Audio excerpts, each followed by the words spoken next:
जिस स्कैम के बारे में आपको आज बताने जा रहा हूं उसके आगे आपको हर्षद मेहता और अब्दुल करीम तेलगी बच्चे दिखाई देंगे। इस व्यक्ति का नाम है राजेश मेहता। राजेश मेहता साहब राजेश एक्सपोर्ट नाम की एक कंपनी चलाते थे जो कि दुनिया की सबसे बड़ी गोल्ड एक्सपोर्ट और रिफाइन करने की कंपनी थी। और भाई साहब देश से कच्चा सोना खरीदते थे, रिफाइन करते थे, गोल्ड ज्वेलरी बनाते थे और विदेशों के साथ साथ देश में भी बेचते थे। इसके अलावा इन साहब की जो कुल कमाई थी वो सालाना की करीबन 3.7 लाख करोड़ रुपए थी। और आज जाके पता लगा है कि जो आंकड़ा ये बताते आए थे कि 5 साल में 15 लाख करोड़ रुपए का रेवेन्यू इन्होंने किया है, वो सब फर्जी था। यह बात सेबी ने बताई है। सेबी जो कि भारत के शेयर बाजार को, इन्वेस्टमेंट मार्केट को रेगुलेट करता है, उसकी एक रिपोर्ट सामने आई है 109 पन्नों की, जिसमें साफ तौर पर कहा गया है कि राजेश एक्सपोर्ट्स का जो रेवेन्यू है वो एक फर्जी रेवेन्यू है। इसी के कारण भारत की सबसे बड़ी बीमा company life insurance corporation of India को भी बड़ा झटका लगा है। एलआईसी को करीबन 1600 करोड़ रुपए का नुकसान हुआ है, क्योंकि यही एलआईसी इसी राजेश एक्सपोर्ट में करीबन 10% की हिस्सेदारी रखती थी। अब यहां से कई सवाल खड़े हो जाते हैं। सवाल नंबर 1, सेबी को क्या 5 साल से यह फर्जी रेवेन्यू का आंकड़ा नहीं पता था जो आज बताया गया? सवाल नंबर 2, अगर यह कंपनी के रेवेन्यू का आंकड़ा फर्जी था और स्कैम हो रहा था तो फिर एलआईसी ने इसमें पैसा क्यों डाला? करीबन 2000 करोड़ रुपए का इन्वेस्टमेंट एलआईसी का इस कंपनी में मौजूद था, जो कि घट करके 400-450 करोड़ के पास आ गया है और एलआईसी के इन्वेस्टमेंट में बड़ा डेंट लगा है। तो क्या यह जानकारी एलआईसी को पहले से नहीं थी? और सवाल नंबर 3, 15 लाख करोड़ का अगर इनका रेवेन्यू था, 1400 करोड़ रुपए का कोरा मुनाफा था, तो फिर आईटी रिटर्न भी भरती होगी ये कंपनी।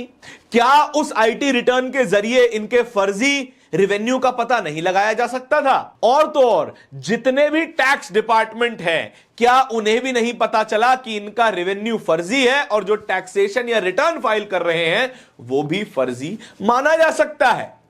और 5 साल बाद यह पता चला कि जो कंपनी करीबन 9000 करोड़ रुपए की वैल्यू लेकर के बैठी थी उसकी हवा निकल गई केवल एक रिपोर्ट में।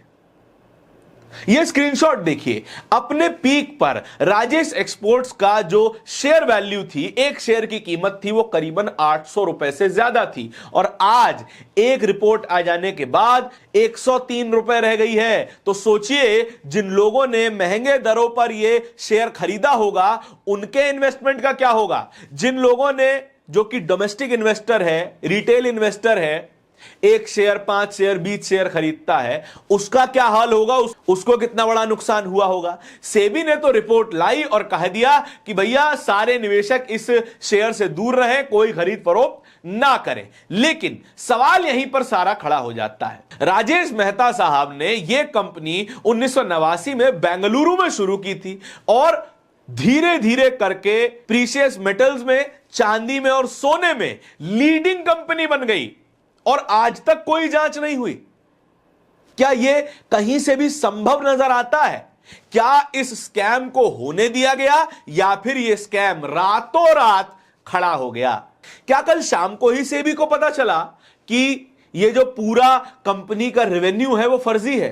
क्या यह जानकारी पहले नहीं दी जा सकती थी या फिर सेबी की जांच में इतना लंबा समय लग गया कि आज जाकर इन्हें याद आया कि अरे इनका तो सारा रेवेन्यू फर्जी है, अब इस पे कोई शेयर की खरीद फरोख्त मत कीजिए, जितने भी इन्वेस्टर हैं वो पीछे हट जाइए। राजेश साहब के पास इस पूरी कंपनी में मेजॉरिटी स्टेक है, यानी कि सबसे बड़ा नुकसान भी राजेश का हुआ होगा। क्या इस व्यक्ति की अभी तक कोई गिरफ्तारी हुई, कोई पूछताछ चल रही है या फिर कोई गिरफ्तारी का वारंट दिया गया है? इस पर भी सबसे बड़ा सवाल फिलहाल के लिए खड़ा हुआ है। इसीलिए हमने आपको कहा कि हर्षद मेहता और अब्दुल करीम तेलगी तो इनके सामने बच्चे हैं। कुछ 1000 करोड़, कुछ 100 करोड़ का ही तो घोटाला किया था, जिसमें हर्षद मेहता का सब कुछ बेच दिया गया, अब्दुल करीम तेलगी भी जेल चला गया। लेकिन क्या यह राजेश मेहता जेल जाएगा? और क्या यह खबर आपको बताई जाएगी? क्योंकि इन जैसे रईस करोड़पतियों के संबंध बहुत ऊपर तक होते हैं, सरकारों तक, पार्टियों तक, नेताओं तक होते हैं। कहीं से भी कोई भी फोन करवाए जा सकते हैं। और अभी तक यह खबर आपके सामने क्यों नहीं आई थी? क्या आपको ऐसा नहीं लगता कि यह सवाल पूछने लायक है? क्या रिएक्शंस हैं ये आपको बता देते हैं। सिद्धांत मोहन लल्लन टॉप के एडिटर हैं, उन्होंने भी ये ट्वीट लिखा है। इन्हीं साहब की फोटो लगाई है, पीछे सुंदर सुंदर सोने के हार लगे हुए हैं।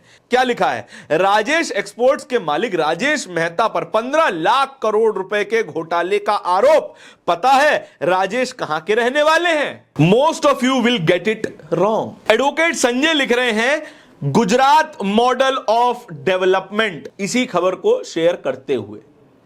एक और गुजराती, एक और स्कैम, एक और सवाल कि भाई साहब ये तमाम स्कैम हो जाने से पहले या फिर जब ये लोग नियमों का उल्लंघन कर रहे थे, नियमों के साथ छेड़छाड़ कर रहे थे, तब क्या आपको ये बात याद नहीं आ रही थी कि भाई इनके धंधे में कुछ गड़बड़ है, इनका जो रेवेन्यू है वो गड़बड़ है? और तो और गुजरातियों पर भी बड़ा बुरा टैग लग गया।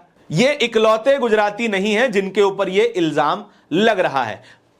राजेश मेहता एक, उसके बाद नीरव मोदी, उसके बाद और गुजरात से आने वाले स्कैमस्टर्स की तो भाई साहब कमी ही नहीं है। एक नाम तो हमने आपको पहले ही बता दिया, हर्षद मेहता, फिर नीरव मोदी, फिर मेहुल चौकसी, और अब आए हैं राजेश मेहता। ये स्कैमस्टर और गुजरात का क्या संबंध है भाई साहब? कोई हमें समझा सके तो कृपया समझा दीजिए, क्योंकि गुजरात का ये डेवलपमेंट मॉडल तो हमें कतई समझ में नहीं आ रहा है। इस पूरी खबर के बारे में आपके क्या विचार हैं? कमेंट सेक्शन में बताइएगा जरूर। इस तरह की और भी खबरों को देखते रहने के लिए बोलता हिंदुस्तान को सब्सक्राइब जरूर कर लीजिएगा। बहुत बहुत शुक्रिया।